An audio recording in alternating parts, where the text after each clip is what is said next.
Welcome to another edition of the Love of the Star podcast. I am Bobby Belt, Dallas Cowboys insider for 105 through the Fan in Dallas, your radio flagship home of the Cowboys. Joined as always by former Super Bowl winning NFL scout Brian Broaddus.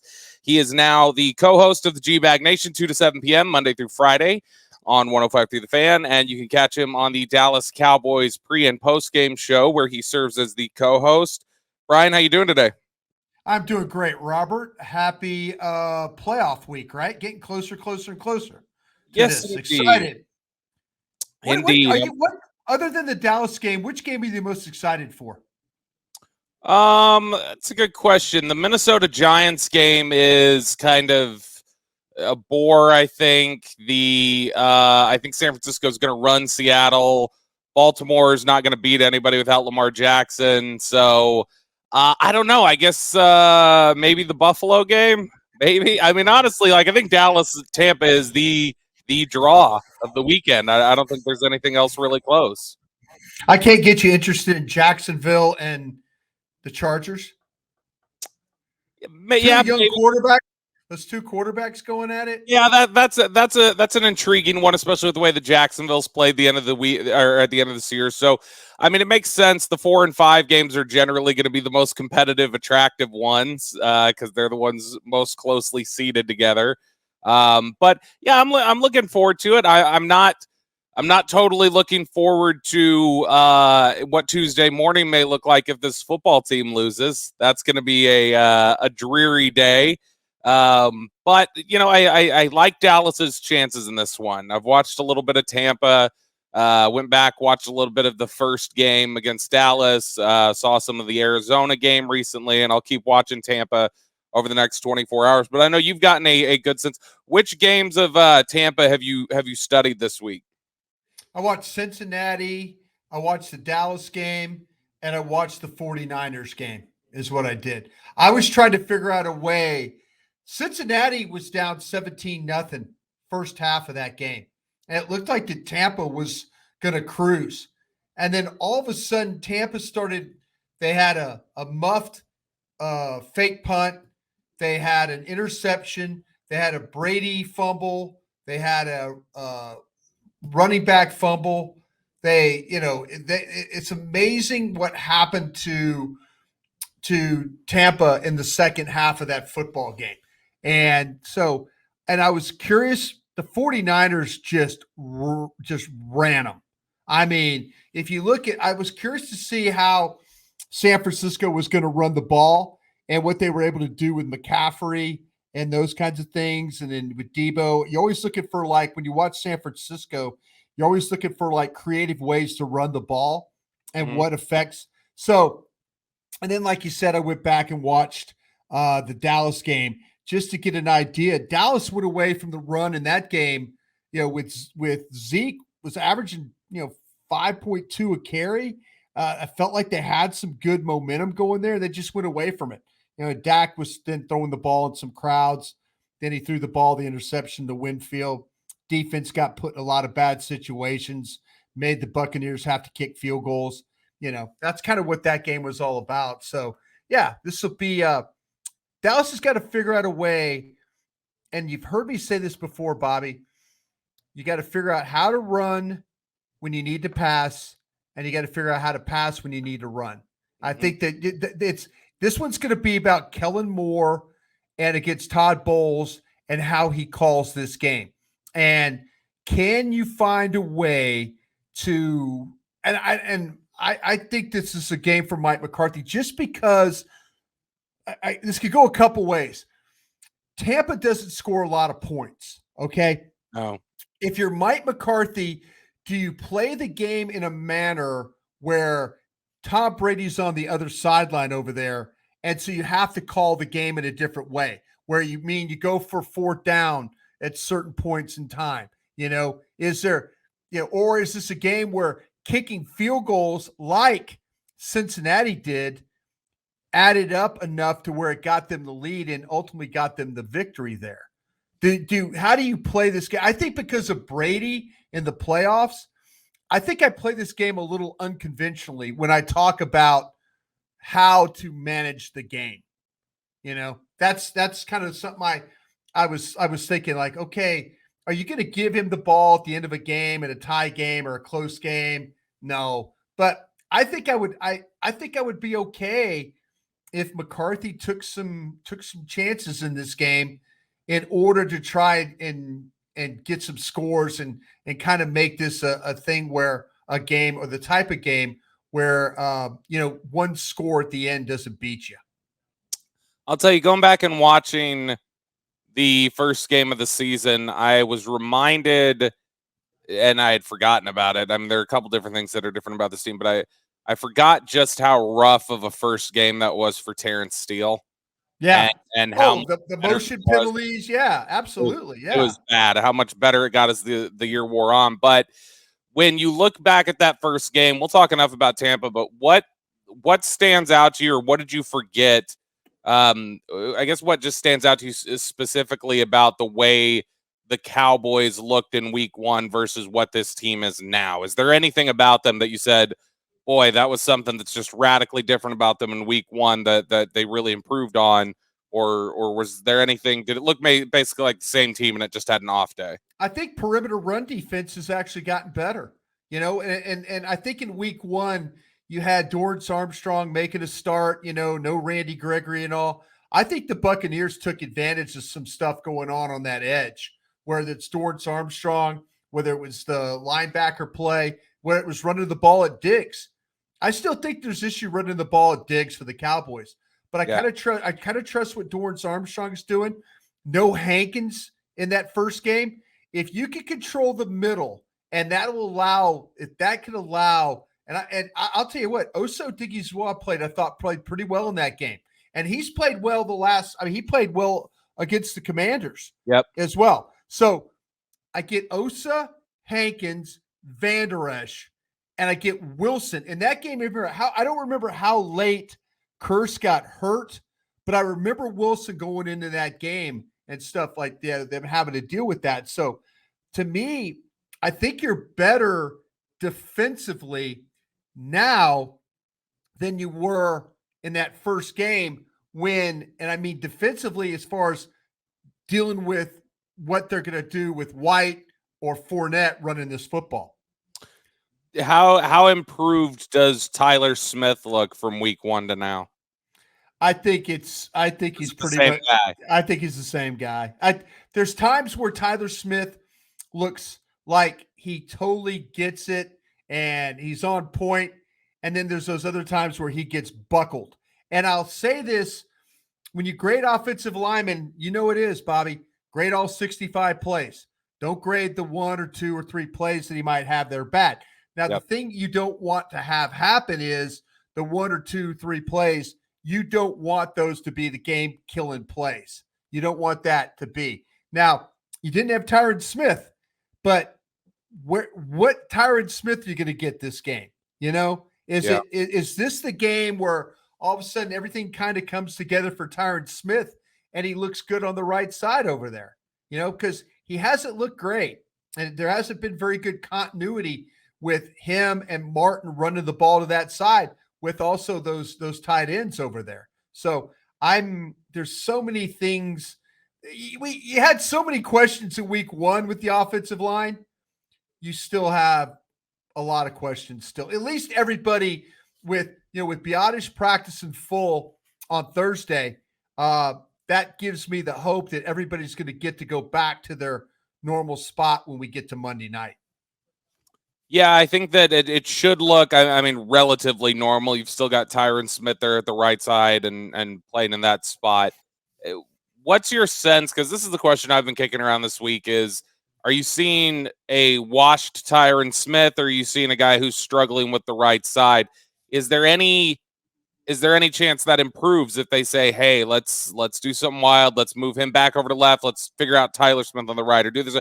Or is it just, you think, if he was over on the left side, the struggles probably look the same? I can't say that for certain. There have been some snaps where Tyron Smith has not looked as good sustaining blocks as he has in the past. I think the pass protection stuff is still solid. The run blocking stuff to me is where I think that the footwork, the angles, the hand placement, I think that's been a struggle for him. And the cutoff blocks, having to step hard, having to make sure I got to get my head across this guy, working with Zach Martin, that hasn't been as clean as I thought it was going to be.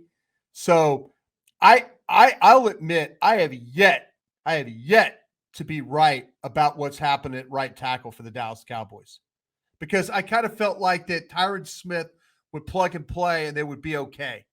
And he's been just okay. He hasn't been Tyron Smith, Hall of Fame player. And where we might be right now is there might be a couple of guys in this game on Monday night that are maybe to the end of their careers, and they're going to have to play big games. And that's Tyron Smith, but it's also you're looking at Xavier Rhodes. Yes. Xavier Rhodes is a guy that probably is going to be active in this football game, is probably going to have to play pretty big for you when he gets that opportunity. So, we might be looking at a couple of guys. We'll see what happens with Jason Peters if he has to play. But I kind of feel like that with Tyron Smith, I'm hoping you could just, if this thing turns into a 4-game run, then I'm hoping for the best there. But you're starting to see the little bit of the slippage there. Where do you think Tampa Bay is most vulnerable for Dallas to attack with the offense? Is this a game where Dallas is going to have some trouble running the ball? I know that's been the discussion the last 2 times they've played them, is how difficult running the ball will be. Vita Vea is supposed to be healthy and ready to go in this one. Yeah. He's somebody obviously that can challenge things a great deal. Or is the way to attack Tampa Bay here is just through the air and trying to take advantage of things there? What's the recipe for success on offense?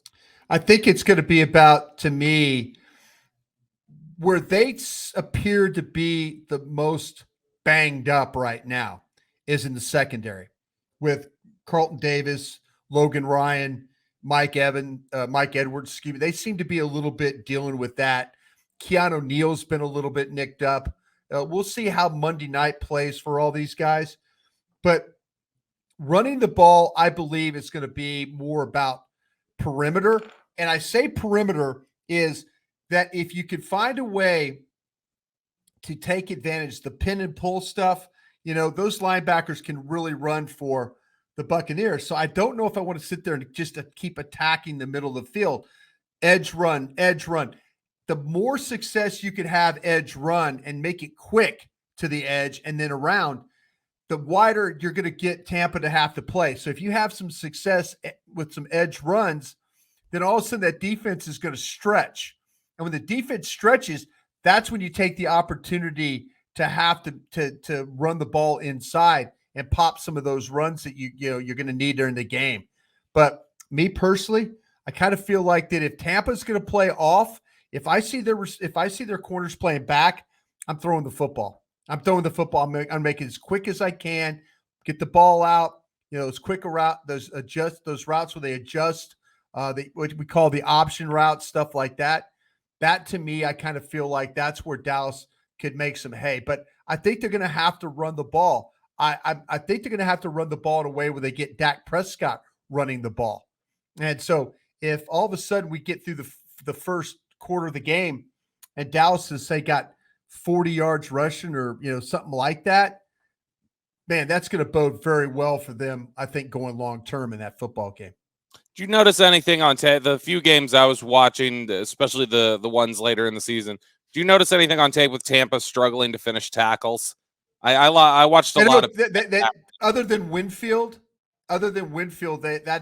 that's kind of, they in the San Francisco game, they didn't tackle well at all. And that includes their linebackers, and usually, when you start to talk about, with White and David and those guys, they usually tackle pretty well. But they struggled in that game, and they got blocked in that game. Down linemen got blocked. Linebackers got blocked. When they had a chance to make tackles, they missed some tackles. I don't think that Carlton Davis particularly wants to tackle much in these games. But the one thing, and Keanu Neal, we all know Keanu Neal. Keanu Neal, when he plays, he could be a little bit of a liability, when it comes to that. I think he's a good dude and all that.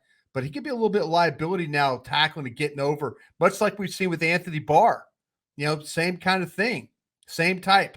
But I think Winfield would be the best tackler that they have in the secondary. Yeah, and even the game I watched, I think Winfield missed 2 tackles in the Cardinals game specifically. I saw Logan Ryan miss some, and you're right, the linebackers too. It looks like it's been a little bit of a struggle for them, but we'll have some more to talk about with the Buccaneers and what they're doing for Monday when we come back with another one. I want to kind of take a dive off into the discussion about what's on the line for Dallas specifically and for guys on the Cowboys specifically as they head into the playoffs. You're listening to the Love the Star podcast. The Love the Star is an Odyssey podcast. You can find it on the Odyssey app or wherever you get your podcasts. Brian, let's talk about pressure, which there's a discussion right now. I think I saw David Moore write about it for the Dallas Morning News. We've discussed it on the air. It seems like this really comes down to 3 guys that have a lot of pressure on them coming into this game, and that would be Mike McCarthy, Kellen Moore, and Dak Prescott. When you look at how this game could go, if there's a poor showing here, who do you think is taking the most heat on Tuesday morning? Who is most potentially going to have to answer for this one? Dak Prescott, Kellen Moore, or Mike McCarthy? Well, I think it depends on how the defeat happens. Are you in a situation where it's Mike McCarthy game management? And I think this is really going to fall in the lap of Jerry Jones, because I don't think necessarily that Stephen Jones, Will McClay, I don't think they necessarily want to make a decision or a call on that. But is it a type of game where you lose the game because of head coaching decisions that didn't work out? We'll see if Jerry, what he goes about that. But if Kellen Moore, if you have a bad game offensively, say something happens with the the team like it did against the Commanders, then I could very well see that maybe you want to move on. I personally feel like that the next OC here, now if they change the head coach, I think Dan Quinn's probably your head coach. If that's the case, then Brian Schottenheimer's likely going to be your next OC. But if something goes bad in this game where they just don't do anything offensively, they have to have a scapegoat for this thing. Then I could see Kellen Moore being moved out, and I could see I wouldn't be surprised. Maybe I know that Mike McCarthy probably wouldn't want to do it, but could you see Joe Philbin if the offensive line doesn't have any type of real success? It's 2 years in a row now. All of a sudden, you run the ball, you find a way to run the ball, the offense come along, and then you're falling apart at the end of the season. I wonder. And Mike McCarthy's best friend on the staff is Joe Philbin, but he also, Brian Schottenheimer, his dad Marty, gave Mike his first job, so there might be some loyalty there if they want to move on from Kellen Moore to have to make one of those decisions where, okay, we're going to reevaluate where we are offensively and move on from Kellen Moore and then put Brian Schottenheimer in there. But I wouldn't turn away from Joe Philbin, the offensive line coach, as well. If they were to move on from Kellen Moore, it's funny you mentioned Brian Schottenheimer and stuff there. You know who, and I believe you do know the answer, who Mike McCarthy once babysat sort of regularly, don't you? Yeah, Brian Schottenheimer. Well, not just Brian Schottenheimer, Nathaniel Hackett. Nathaniel Hackett, okay. Because he in Pittsburgh. They were together in Pittsburgh. He was with Paul Hackett, and so he said he used to take Nathaniel Hackett to like the carnival and stuff when he was a kid, and so maybe a Nathaniel Hackett reunion if things don't go well here. I think that Nathaniel Hackett is probably in a situation they're talking about bringing him back to Green Bay. So I don't know. It might be one of those. But Schottenheimer, Hackett, McCarthy. The Dan Quinn hire was unusual because it wasn't a hire that Mike McCarthy had any connection to. Yeah. So, that's something. So I don't know. I don't think they're going to get Sean Payton here. I really, really don't. I think that's one of those. I think that Stephen Jones, Will McClay, I think they have this personnel department where they want it. I don't particularly feel like that they want to bring Sean Payton in here, who is very strong personnel man when it comes to being outspoken. He learned that from Bill Parcells. Sean Payton has got skins on the wall. He doesn't have to take a back seat to anybody on personnel stuff. So I just don't feel it. And there's people that believe that maybe that Jerry Jones maybe has moved on, still has a friendship with Sean, but not the type of friendship that he would be the head coach. When you look at the pressure that could be on Dak Prescott, I mentioned David Moore wrote an article about this. David Moore is not going to just write something flippantly. Like generally he's talked to people and his thing was, he said there's not as much pressure on Mike McCarthy as there is on Kellen Moore and Dak Prescott. And Right. specifically said Dak Prescott's not going anywhere. Nope. If he could play the worst football game of his career, he's still starting quarterback for you week 1 next year. What David Moore brought up though was that had said that if he falls short again, though, it's the questions start ratcheting up for him. Well, yeah. I'm curious. Do you think that not just the questions publicly, do you think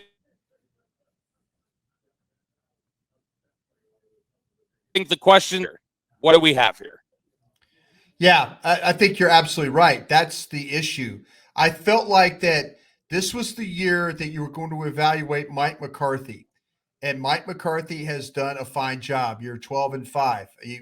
You got to give him a lot of credit for that. They played without their starting quarterback for 5 weeks.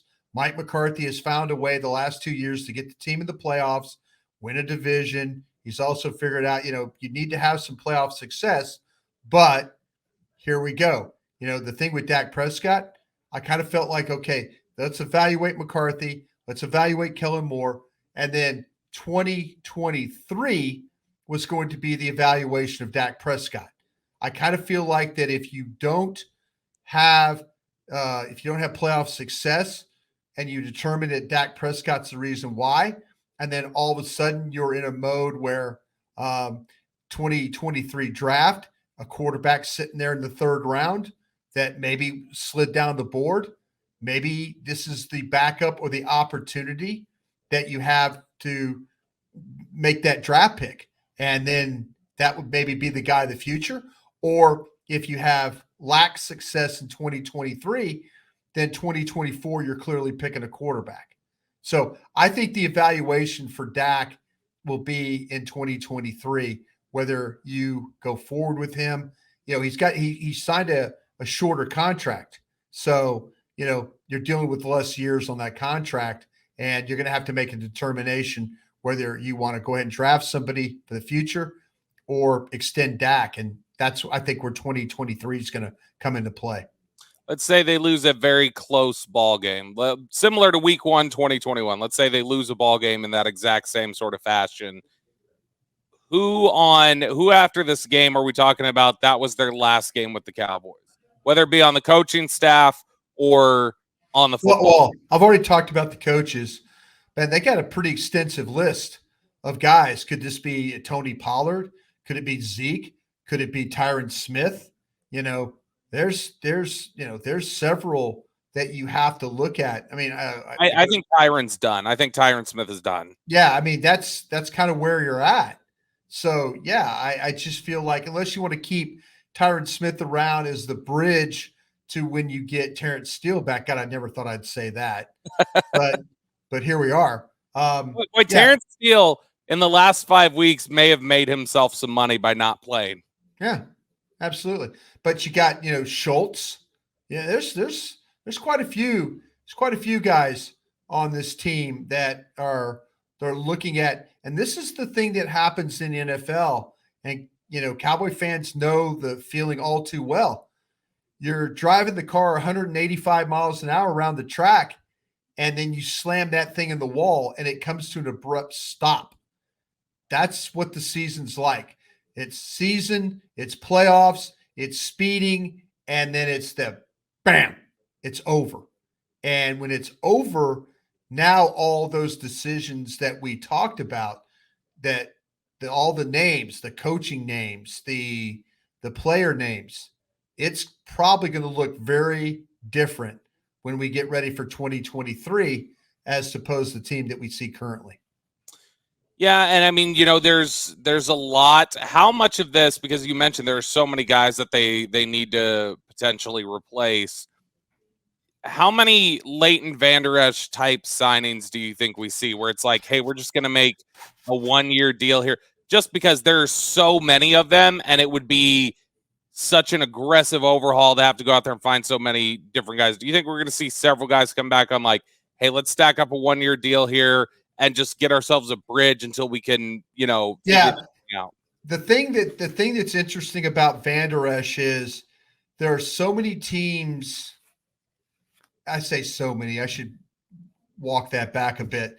There are teams out there that had a failing grade on him medically coming out of Boise State. Yeah. And a lot of teams won't go back and walk that. And you might say, well, he's playing now, but here he is. What happened to him? Why did he miss these games? The stinger. Leighton Vander Esch played well enough to get a contract extension, but how much of a contract extension? And now are you going to let Leighton Vander Esch walk and see, okay, it's time for Clark, it's time for Cox, it's time to draft somebody else to be a part of this? Maybe you go get, you got Parsons, but you have to make a determination about Parsons. You still want him to play linebacker, or you want to bulk him up and let him play defensive end? But I think with Vander Esch, that's why you have Clark and Cox and guys like that. And again, I wouldn't be surprised if, it was one of those things where he came back on a 1-year deal, just because there's probably teams out there that don't think medically that he's a good risk to take. Makes a lot of sense. And like you say, he got hurt again with that. And look, I think the Cowboys, given the way he played, I don't think the Cowboys would have an issue running it back for another year. I think he's been really good this year. Right. And I think you saw he and Anthony Brown both. Now, Brown is not great for most of the year, but I think you saw, be careful what you wish for a little bit. See how quickly things fall apart there. But the problem with Anthony Brown was that Kelvin Joseph wasn't good enough. Yeah. That's a problem. Because if Kelvin Joseph was good enough, then maybe things you could survive this. Maybe you could, but Kelvin Joseph wasn't good enough. Deshaun Wright, I keep asking, well, give him time. But, now we're in the playoffs, and I'm thinking about playing Xavier Rhodes along with Bland.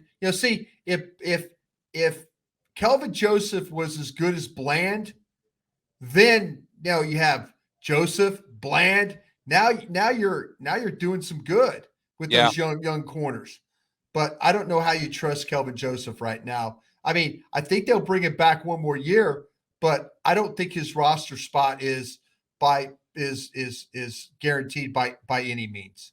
No, I mean, he could very easily stub a toe and miss the game this Monday, or there's some personal reason maybe we see that he's not practicing. I know I've said this already, but Kelvin Joseph has hit David Irving territory for me. I'm not going to count on him for anything.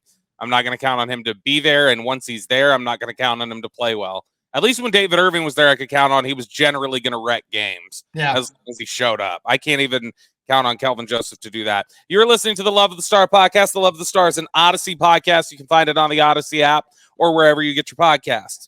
All right, Brian, let's jump into our Dean Julia Love of the Star mailbag. There are a lot of questions here from the listeners today. First one here from at Mario_Powers_up.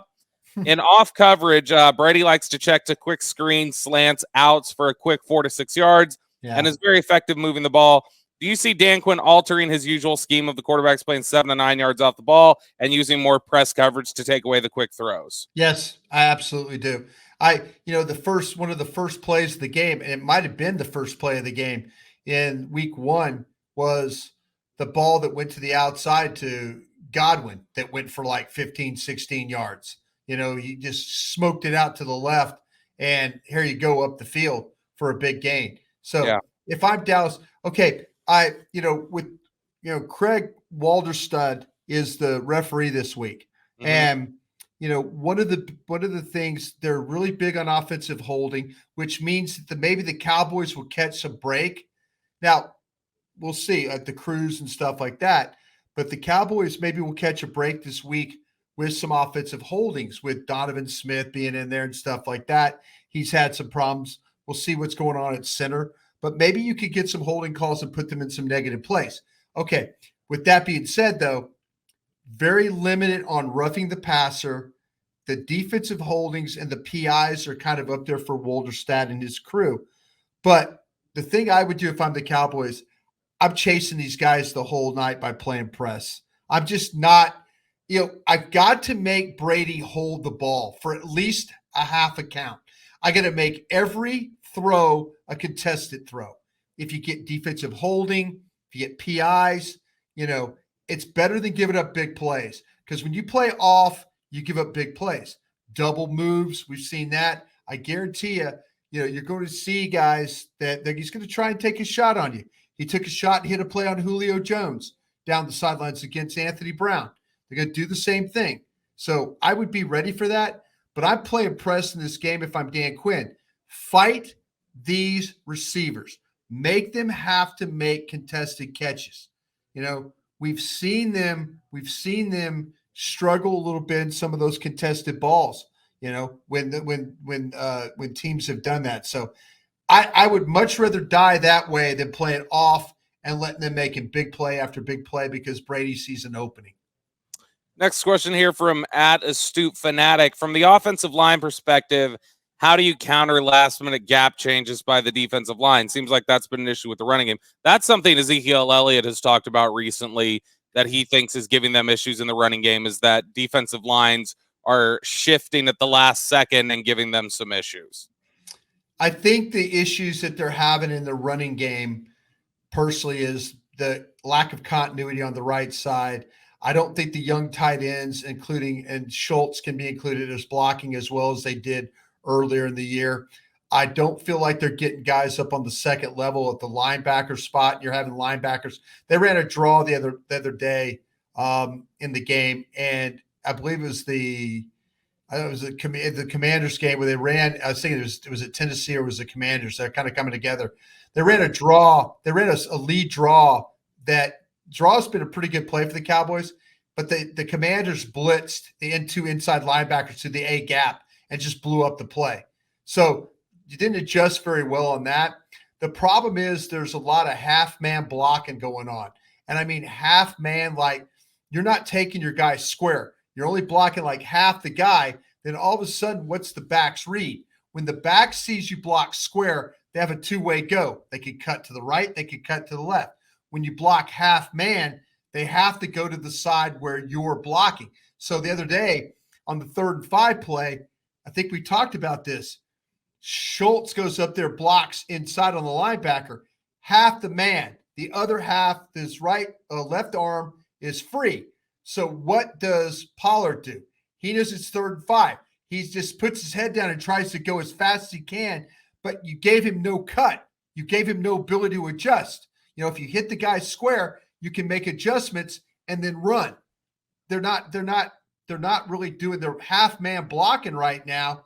And that's been an issue but that, to Zeke's point, if you get guys that are, jumping in gaps and stuff like that, and you're not securing those guys, there's no cutback lanes. It's, you kind of take what you get. Next question here from Ralph Todd. What is the optimal Cowboys rooting guide for Super Wildcard Weekend? Dallas W, but who else should we be rooting for? I mean, if you want to play a home playoff game next round, you should be cheering for the Giants and the Seahawks. Yeah. If you get upsets there, then Seattle's got to go to Philly. You get to host the Giants. And then from there, you'd be rooting for Seattle. Obviously, if you're telling me I can only get one upset, get San Francisco out now. Get Seattle a victory. I feel pretty good about Dallas's chances to match up against anybody in the NFC except San Francisco. I'll tell you what. Yeah. I'd feel terrified playing the 49ers. The number one seed in the NFC is a wounded animal right now.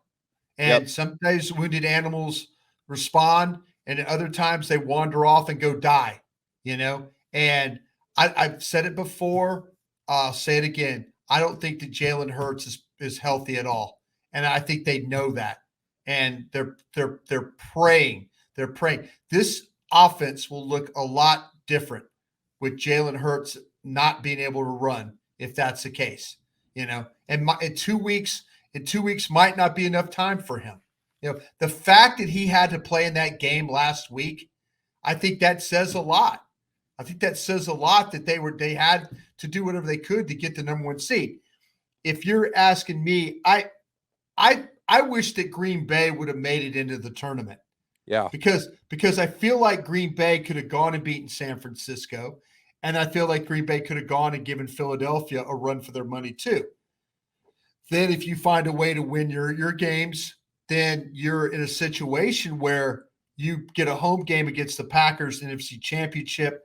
I'll take my chances in a one-off game against the Packers at home. I'll just take my chances, But, we'll see if Seattle can play. We'll see if Seattle can get their running game going. But it's difficult. San Francisco, Brock Purdy's done a great job for them.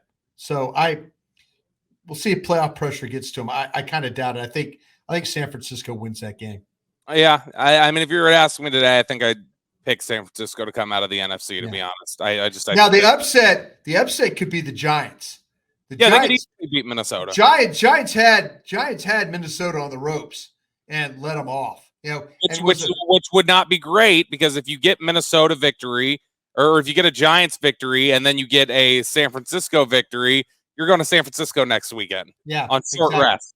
Exactly. I don't know that you would do that. Yeah. But last question here from who is this from? De La Cruz.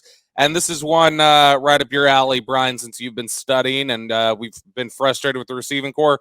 Any wide receivers that you think are worthy of a first, or do you generally believe productive wide receivers can be found on day 2 and 3? I know you can find productive receivers on day 2 and 3. There's no doubt about that. It's happened several times.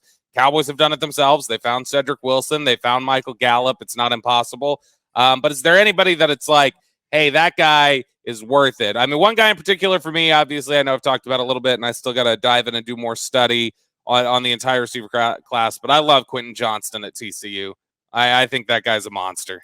Yeah, the thing about Quentin Johnston Quentin Johnston, the thing about him is he's likely to go very early in this draft. Before Dallas picks in all likelihood. Well before Dallas picks. I mean, if you want to just talk about the best receivers in the draft, and I've seen Quentin Johnston, I've seen Jordan Addison is an interesting guy. Quentin Johnston, two different type of body types. One a bigger guy, one a heavier guy with Johnston. Addison is a transfer from Pitt. I mean, he's got some special traits to him. Produced both spots, produced really well at both spots. Yeah. Jackson Smith and Jigba is from the state of Texas here. Could be a guy, but now you're starting to talk about maybe where Dallas is going to pick. When you look at wide receivers, I know people have him. If you talk about the best players regardless of position, he's somewhere between 25 and 26 on people's board. I know that Zach Wolchuk, who does work and is watching, that's Zach's number 1 receiver right there with Smith and Jigba. And so, we'll see. Jalen Hyatt from Tennessee, rail thin guy, but man, I'll tell you what, he goes downfield. He makes some big time plays. He can run. He can run. He can adjust to the football. Another guy that I've looked at too. We'll see with Boutte, the LSU receiver, Keyshawn Boutte. I don't know, I wouldn't compare him.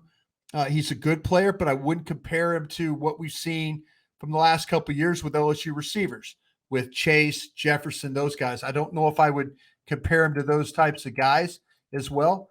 But, Josh Downs from North Carolina is a good player. I mean, now we're getting down into that range of from like 20 down to 50, where you're looking. The kid from SMU, Rashee Rice is another one. I don't think he runs great. That's somebody I know the Cowboys have done some research on already. There you go. Don't know if he runs. Don't know if he's got the blazing speed, but he catches every ball you throw in his direction. Yep, absolutely. Well, that does it for us here on the Love the Star. We'll talk to you guys again ahead of the Tampa Bay game. Until then, we will see you guys later.